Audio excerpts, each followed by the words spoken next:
welcome to Taylor's Trick-Taking Table. I'm taking a long time with these con videos. I'm so sorry. It's just so many cons in such a short amount of time. I actually just got back from T8, the best trick-taking convention, the best convention ever, held by the best person, James Nathan, but that'll be in a future video. If you want to hear about it now, if you want to read up a little bit about how it went, check out the absolutely amazing write-up by Chris Ray. I'll include it in the description. He covers what games he played and some really cool insights about the con itself. But for now, if you read the title, we are covering PAX Unplugged. It was in December. It was in Philadelphia. And I had an absolutely wonderful, wonderful time.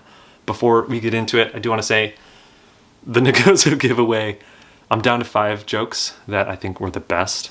I'm going to kind of announce the #1 joke, the winner of it, in the next video, which will also be a giveaway in and of itself and a celebration of sorts also. But this is not a normal video, so I'm sorry to any new subscribers. We are going to have a PAX Unplugged montage, and then we're going to have thoughts about the con itself. I just met so many wonderful people I had talked to online, people I have just loved their videos. I just met so many wonderful, wonderful people, like Matthew Jude finally, and I talked to Rodney about just what makes this hobby so great, and it's one of those interactions where you just get kind of a re-enlightening of your spirit and love for board games. Oh, just the absolute best. So here is the montage. It's gonna be an interesting one, a short one, hopefully. But after that, we'll talk about the amazing trick-taking moments of PAX Unplugged. Okay, see you soon.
Well, another interesting montage.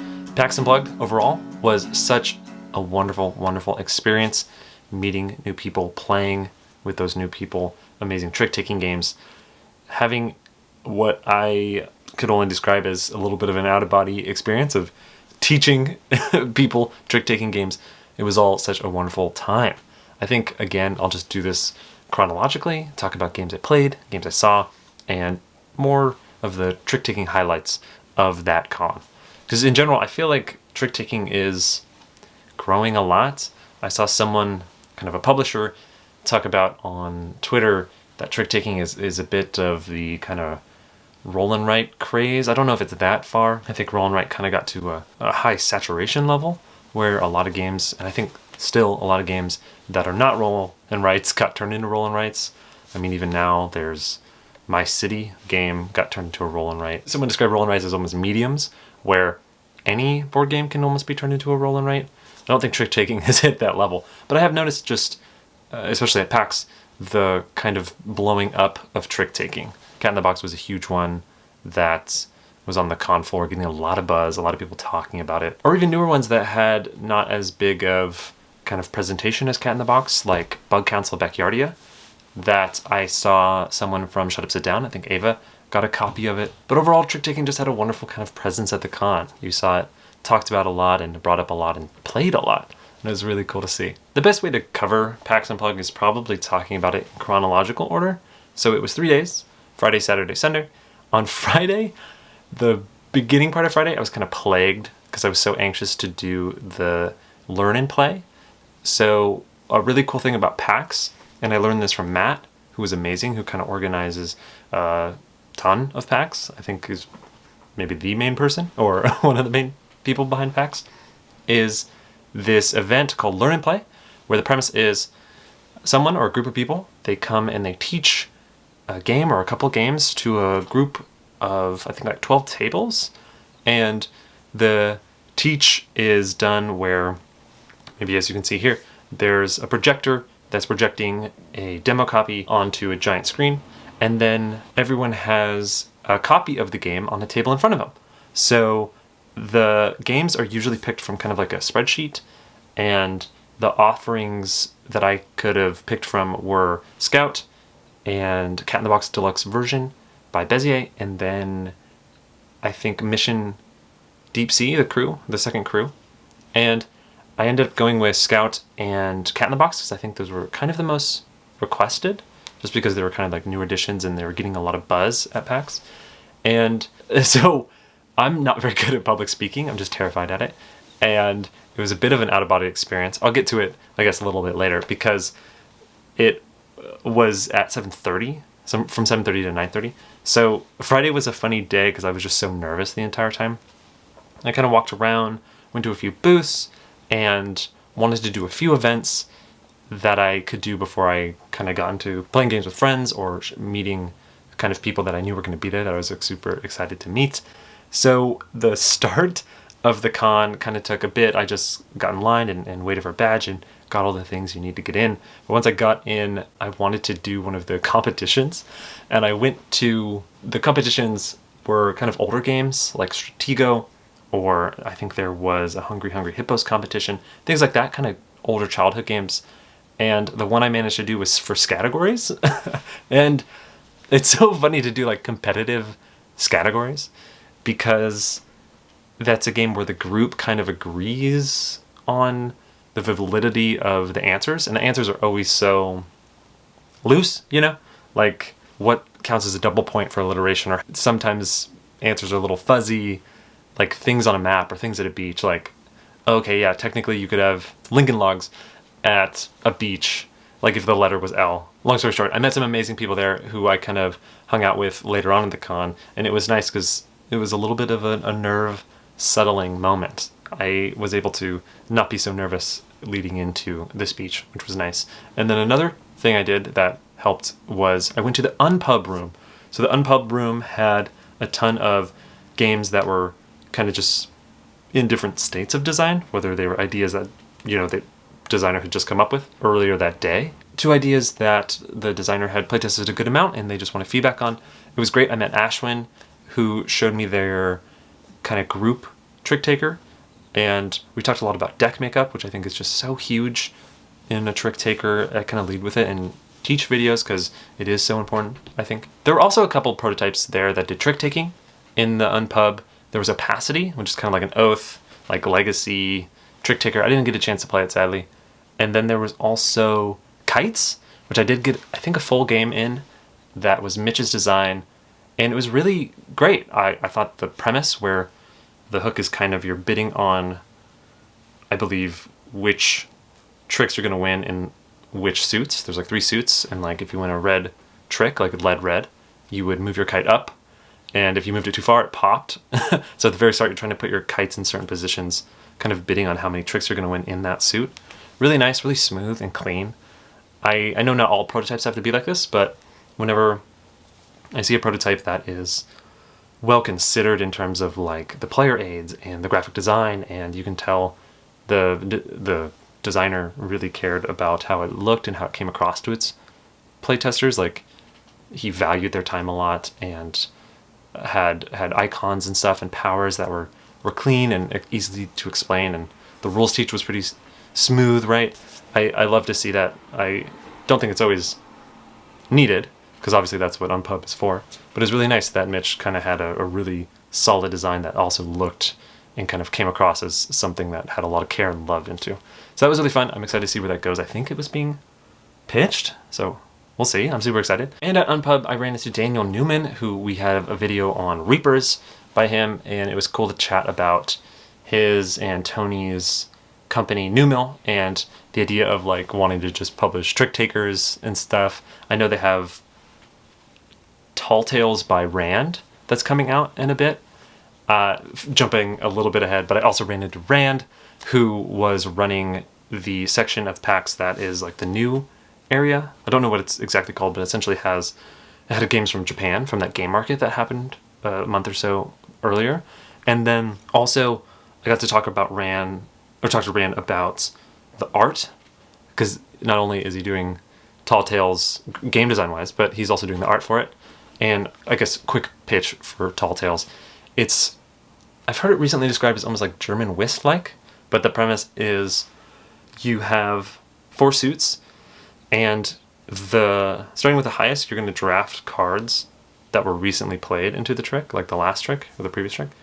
And then the person who played the lowest won't draft the last card, but actually will just get the next strongest card that isn't even in the deck. So it starts with like 1 through 9, but if you play the lowest, you get to draft one of the 10s from the other suits. And in the center of the table, you almost have like 10 through like 20 or something. And what's interesting is you want a mix of highs and lows, because obviously lows let you draft the high cards, but you want the high cards because you score face value every like second round.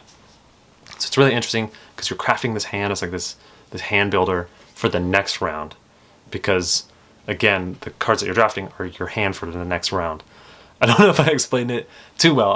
I'm hoping to do a video for it though, because it's a really rad concept. I've only played it a couple times, but once I get it and start getting into it, I think there's a lot of really fun decisions, because I just talked about all that kind of design space with Rand at PAX. At those cons, whenever I run into people like Rand or Daniel, I never want to take up too much time. And it is interesting to, I don't know if it's like the mindset of a con, but you're almost like, oh, you're here, you're right now, let's just chat about stuff. And it almost cuts to the quick on like really interesting stuff right away. Like I remember running into Rand and Daniel and just talking like immediately about like trick taking and design, and like getting super into specifics, where I just had met this like Daniel, like I just met this person in real life like 2 minutes ago. We're already talking about like really interesting kind of beyond surface level discussion. But getting back to Friday, so I just walked around, saw the con pretty much, got the lay of the land. I went and talked to Ayako at the Big Cat Games booth, which was so much fun. They were selling a ton of amazing trick-taking games that had just come from the market, and Roulette-Taking, which was a huge hit, I think, at PAX. I think it sold out super quickly. And then also at their booth, because I think it was Big Cat Games and then Ninja Star, I talked to Dan, who was pitching Yokai Septet and Tooth and Claw, and they had a really cool system where how to learn the game was this, in front of the games was kind of a binder where you could just flip and it gave kind of instructions or, you know, steps like 1, 2, 3 on how to learn the games, and it was super smooth. Especially what I noticed was if you didn't know trick taking, it kind of taught it really simply, and I took a lot from that as just like a really wonderful way to like get people to understand kind of a trick taking game without knowing trick taking, which is I guess the perfect part of PAX, where you're on the show floor and you just need to show people stuff. But Ayako and Dan were so nice. We had a fun kind of conversation about the recent game market and just importing games from Japan and that whole kind of vibe. I didn't talk to him too long because I knew I was going to hang out with him later on in the con. So it was mostly moments like that. Like I went to the Bug Council at Backyardia people, Kyle and Patrick, at Angro Games, and chatted with them. It was so nice to meet them in person, especially after doing some videos for Bug Council. And also I went to the Board Game Tables booth, Allplay, and met some of the people behind those games. And it was funny because while I was at the booth, I was kind of looking around and I didn't want to interrupt one of the people who was giving a rules teach, and I was standing next to the 9 Lives demo booth, and I saw some people walk up and they're trying to like learn the game. And before like a Board Game Tables person walked up, I was like, oh, I can actually like just teach this game. I know it's kind of weird, like I don't know you, you don't me. And they're like, oh sure. So I like taught it to them, and I was like, oh, well, okay, later. And I walked away, and I thought it was just going to be like a fun little silly moment. And then later on in the con, we ran into each other, and they're like, it was so much fun. Thank you for teaching us 9 Lives. It was a nice little heartwarming moment. But finally, it did become 7:30, and I was so nervous. So throughout the day, I tried to sit in on earlier like learn-in plays and kind of see the vibe of how certain kind of teachers or instructors did it. And what I noticed was, because there was about 4 ahead of me, and I tried to see like the teaching phase for each of the 4, just to get a sense of what was going on. It was all groups, like at least 4 people in every group. And I was super nervous because it was just me. And I was like, oh, I don't know how I'm going to teach this. I'm going to get super nervous. Like I get nervous giving speeches to like 10 people. I don't know how I was going to do like 12 tables or whatever. And especially being mic'd up, because you get, I don't know if I explained this, but you get a mic on, you get a projector which shows the game. So you can only set up kind of one game, like if you're doing 2 games. And I didn't know which one to do first. So I thought, okay, Scout I think is a little bit lighter than Cat in the Box, so we'll set that one up. So I set up Scout, and I wanted to have like a little bit of the flavor of the craziness of my channel. So I put, well, I wanted like characters that were kind of trinkets or toys. That's kind of like a little bit of my shtick, where I have little knickknacks like as the players. I always think it's fun to do that just because it's never fun to be like, this player, and then this player does this, and then blah, blah, blah, blah. It's always fun to be like, and then SpongeBob here will lead to the trick. So I didn't prepare for this though. I didn't think of any like trinkets. So I was digging in my backpack and my pocket for anything that could be a trinket. And all I had was like my hotel key and my car keys and like a Burt's Bees chapstick. So as I'm setting it up, I had like a broken pen was like one of the characters. I set those up and I'm like, I think this will work. But during the teach, it was just like super goofy and weird. I think people liked the joke because on the fly I was like, this is sponsored by Burt's Bees, which I think got a laugh. But I was just super nervous. I think at the very start, I tried some jokes, but I was too nervous like to like have them come across that, because comedy is so much in the delivery. I think I kind of butchered the delivery just because I was like, hi, my name's Taylor, you know. But overall, I think it did mostly go well. I went to the bathroom once and I almost brought my mic, which I was nervous of. Like after I answered some questions, I knew people were good for the first round or so. They got into the second round. I was like, I'm gonna go to the bathroom. And the guy's like, yeah, sure. He's like, you probably want to turn your mic off. This is gonna be super embarrassing. But I mostly had a good time though. I thought it was gonna be super nerve-wracking, but everyone was so nice and accommodating and helpful. I don't know if I've already said this before, but yeah, Matt, who is one of the main people at PAX, I think maybe the main person at PAX, was talking about learn and play as we were setting it up. So before people even came in and sat down, we were putting the games at all the 12 tables and setting them up. And he was like, yeah, like I love learn and play. It's kind of like my baby. I think it's one of the best parts about PAX, where you can sit down, have it be taught, or ask and answer any rules questions, and have like essentially a game night in a couple hours, even though you're at a con, you know, with like a show floor and like events and speeches and all that. So that was a really nice moment to kind of chat with Matt and get the history of learn and play and realize how important it is. And there were so many people who were doing it. Later on, I think Saturday, it was the amazing Dragon Tomb who was teaching Root. Jeff was teaching Root the right way. And it was funny because I was at like a kind of a meeting thing at the beginning, so I missed his teach. But when I went back, where I went in for the first time, it was while he was kind of just walking around doing clarifications, like rules clarifications. And it was just insane. All these weird rules were like, where the running through the forest and the river had just weird kind of gameplay mechanisms to it. But that was super fun, especially meeting Jeff and saying hi. Oh, the battery died. But back to learning and playing. So I taught Scout, and that went really well. The first game, kind of not too many rules questions, and everybody really enjoyed it and got it for the most part. It was interesting because there were tables of 4 and tables of 5, and trying to balance the rules teach for those mostly went well in Scout, but when it went to Cat in the Box, it was really rough. Because so in Cat in the Box at 5, you're supposed to set up the board a different way, and also there's like cards cut out and less tricks, I believe. So it was really brutal because I taught it as if it was 4. And it's one of those things where I was so nervous to mess up the teach, and I was going over the teach a bunch before the learn and play event, that I was getting down all the numbers of like what needs to be cut out of the deck and yada yada yada. but I just did it at 4 because I wasn't even thinking. I was like, okay, there's gonna be 8 tricks. You're gonna have 1 card left over. You're gonna discard 1. You're gonna have a hand of 9. So it was like such in this mindset. At the end, I felt super bad because the tables that had 5 players, they sent a person up or like they raised your hand and was like, hey, so we just played 8 tricks and like we're out of cards. Is that like the idea here? There was like a paradox earlier because I was like, oh no, I'm so sorry. So that was the only tough part. Other than that, it went mostly well.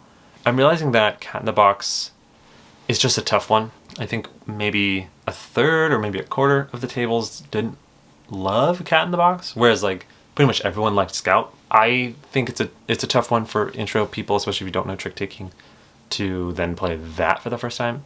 Especially like breaking hearts and like trumping and only trumping once red's been broken. Kind of a tough concept. So that was a rough one. I think if I would have done it again, I would have picked Mission Deep Sea as my second game, just because that has, even though it's like the next step in the crew, it's definitely more complex than the first one. I think it has a much easier onboarding, much easier teaching phase, and I think is a bit more rewarding for intro people than Cat in the Box. But overall, it was a fantastic event. What was really, really, really nice of the people running it was I was given the opportunity to give away some of the games to the tables, and it was so much fun that at the end when someone was like, oh, thank you for, I was just going around the tables like, thanks so much, this was so much fun. Also, would you like a game? And they're like, yeah, that'd be awesome. The awkward thing was I think more people wanted Scout than Cat in the Box. So that was tough to finagle. The other thing that was really funny was when I was teaching Cat in the Box, I think the start player is like the last person to have seen a cat. If it isn't, I just made that up. But someone actually had a cat in the room. So that was a good running bit where I was like, who saw a cat last? And someone just like turned over and pointed at it. Always a good bit. Overall, it went really, really, really, really well though. A lot of amazing people. So many kind, like patient people too, because since I was just one person, like running around and answering questions was fun. It was a little frantic though, especially in the first round. But once like it got going, it worked out super well. So an absolutely amazing, amazing, amazing event. I had an absolute blast. Matt, who runs it and was saying like it's one of the best parts of PAX, is completely right. To be able to jump into a game, learn a game and play it at a convention and feel like you're at a game night at a random event felt so great. What was also really nice was in the middle of Cat in the Box, Dan from Ninja Star, I guess he was walking past the Learn and Play and it said on the side, Trick Taking Card Games. And he's like, oh, what is this? And he walked in and he saw it was me and he's like, oh my gosh, of course. And so he came up and was like, we were chatting. He's like, this is so cool. And I'm like, yeah, it's so cool to see Trick Taking like blowing up that, 12 tables comes in on just seeing, Trick Taking card game. It was funny because a lot of the titles on that poster were a little bit more alluring, like Root ? Is a good one, or just like kind of grab your attention. I don't know why I just went with Trick Taking card games, but I'm glad it was enough people to bring in. I was a little bit nervous that no one was going to show up, because what they do, which makes sense, is they kind of queue the people outside while me and other PAX employee like helpers were setting up the games at each of the tables. But it was like 5 minutes before the event started, before they started letting people in. But I was super nervous because I was setting up the game and I was like, no one is in here. What is happening?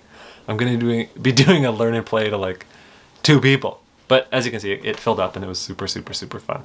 So, thank you so much, Matt, for asking me to teach and play. I think it was generally one of the best kind of con experience I've ever had. After the learn and play, I just went to sleep. It was such a mentally stressful day. I ended up crashing early, which was super nice because the next day I felt great, went straight to the show floor and was walking around. I actually ran into Edward and Jess from Heavy Cardboard. It was super rad. They do some trick-taking streams. In fact, I learned how to play Nukosu dice a couple videos ago from their live stream of it a long time ago, which was so much fun. And recently they've been covering a ton of great hits, and I think Shrey is also on there just covering a bunch. And I had talked and said hi in the comments, and they mentioned the channel, so I thought I'd go up and say hi, and it was great. I didn't realize he was an Oregonian, and we kind of chatted a little bit about that, but also just the idea that trick taking is like blowing up and so much shared kind of love of the genre and like promotion of it. So that was so much fun. Later in Saturday, there was a kind of meetup of board game content creators, I believe. And I showed up at the end just to say hi to Board Game Dave, the amazing Board Game Dave, who I met at Vegas, the World Series of Board Gaming. We chatted a bit. He was actually playing Scout, which is so much fun. And then also there was Monique, who I talked a bit about Cat in the Box, because their video was super helpful to kind of relearn the rules for the learn and play. And then finally, the best people in the entire world, there was Paula and Matthew Jude and Rodney, who is kind of just, so I'd met Rodney before, and it was at BGG booth at Gen Con, maybe 2019, 18 or something. And then he was just so incredibly kind and very present. I think a lot of times at cons, especially when you talk about things with someone who's a little bit bigger in the space, or probably is talking to like a bajillion people at this point, and there gets kind of probably like a bit of a fatigue, I think, of people who are that big in the board game space, and you expect it to be maybe just a little bit kind of surface level and just a little quick, you know? Talking to Rodney is one of like the most moving experiences. I don't want to be too hyperbolistic, but he's very present, he's very engaging and listens and is insightful and invested. It's so interesting. We talked for like a few minutes, right? And we immediately got on this concept of just like camaraderie in the space and the growing nature of trick taking. And since he was rightfully so popular, people would come up and they'd be like, "Oh my gosh, Ronnie, can I just say hi?" and stuff. And so like I would walk back and be like, "Oh yeah, you should talk. I'll talk to you like in a little bit." And we had this thing where like Ronnie and I would talk for like a few minutes, and then someone would come up and be like, "Oh my gosh, can I just like take a photo or like talk to you super quick?" And I was like, "Oh yeah." And then that would happen, and then we'd come back and we'd talk a little bit, and then it would happen again. And we had like this like very cliffhangery conversation. But every single time, we snapped back in and like got right back on that thing we were just talking about. And he's just like the absolute kindest person. So thank you so much, Rodney. Just talking with you was an absolute joy. In fact, it was really funny because it was so much of like this cliffhanger conversation that by the time we finished it, it felt like this like long journey, this long arc of a conversation that really wasn't too long in duration, but it got like mixed up so many times that once we finally like finished the thought, and it was just about how the gaming space is lovely, and the fact that you can focus so much on one genre, so trick taking, that there's so much like richness and depth in kind of that space. That's like such a wonderful thing. But in addition to Rodney, I also got to talk to Matthew Jude, who is such a kind person and so funny. We immediately started chatting and relating about certain trick taking games, and I think one of my new life goals is to play Nolan Nishtig, I believe. Nolan Nishtig with him. It's a game that I actually don't own. I own a ton of trick takers. It's one of the ones I have yet to grab, and I think it's one of his favorites. And we're kind of dishing on that, so I'm super excited to play that. In fact, the day after we chatted on Saturday, we played Roulette-Taking, which I'll talk about in a bit, and I think that went over well. But it was one of those moments where I think he was lamenting the fact that he didn't bring it, because he owns a copy, I think. But we chatted a little bit about the idea of like traveling to Japan and like playing trick-taking games from the game market there. And just another amazing, kind, nice person. But after chatting with him, I went and met up with Dan and Ayako from Big Cat Games and Ninja Star. We wanted to play Roulette-Taking, which I knew we were going to play with Paula and Matt the next day. So I thought it'd be fun to play with them that night. And it was super fun. She was selling it at the booth, so it was really nice to sit at the booth and play. And while we were playing, a few other people showed up. People like Future Memory and Codename 1. And after we played Roulette-Taking, we actually went over and played with them games like Open, which was super fun, or the new Oink, Mark the Difference, I think, or Spot the Difference, and also Startups. It was so much fun to meet a lot of the people in their space who were from like Board Game Barrage, I think, meetups. and talk to them about like past PAX and the situation of this PAX and kind of the vibe of PAX. Just like BGG-Con, it's always nice to have those moments where you're just sitting and playing and chatting, and even though there's like a convention hall and events and such, that it's nice to kind of just get back in the flow of like playing games, especially trick-taking games. That night ended so well because we kind of closed out until midnight or so, the hall just playing these games, and it was one of those classic con memories where you're playing games and having such like wonderful connections with these amazing people that you only get to see at that con, you know? They're just like across the country and they're having this wonderful experience. It feels almost like what I kind of love is those like improv shows where they're not filmed and it's just this kind of like moment that exists in this one spot, and then you experience it and it's just a memory. I also ran into Candace super briefly. We had chatted and talked a bit at PAX. It was like a bit late in the night. It was like, yeah, it was like right before midnight, so we didn't get to play a game or anything, but it was so fun to see her again, especially because at BGG we only said hi briefly too. But I think I'm gonna make a goal next con to play a game with Candace. So I already have so many goals. Matthew, Jude, Nolan Ishtig, Candace, a trick taker and climbing shredded game. It's gotta be, I have con bucket list now. On Sunday, the last day of the con, I went to Reading Terminal Market for about 2 minutes and it was very busy, and then I left. So that was my experience at Reading Terminal Market. And then when I went in, I was going to say hi and goodbye to Ayako and Dan because I think they were leaving around noon or so. And I actually ran into Matthew, Jude, and Paula, and we got to, through the kind graciousness of Dan, who let me borrow his copy of Roulette-Taking, we got to play that with Daniel Newman, who showed up, and Shay from, I forget, Shay I think has a channel, but also from like Rado Runs Through. Shay does like kind of run-throughs on that channel as well. But so sat down, taught them Roulette-Taking game, and it was funny because I think it was, yeah, the first hand Matthew bet $10, like $5 or something on the 00, and it won. So he had just like hundreds of dollars, and it was one of those moments where you're like, okay, we can like just play again because no one's gonna catch him, especially when someone hits that like 0 or 00. And if you don't know what I'm talking about, check out my Roulette-Taking video. But when someone hits that, it's kind of like, okay, game's a bit over at that point. But it was so fun. It led to the like wonderful moments like that picture. I think it went over pretty well. I am always a little bit nervous of that teach because I think the trump is a little bit awkward to explain. There's some edge cases where it's like if it's lead 0 or 00, like what wins and kind of what's stronger, 0 or 00. But overall, I think it went super, super smooth.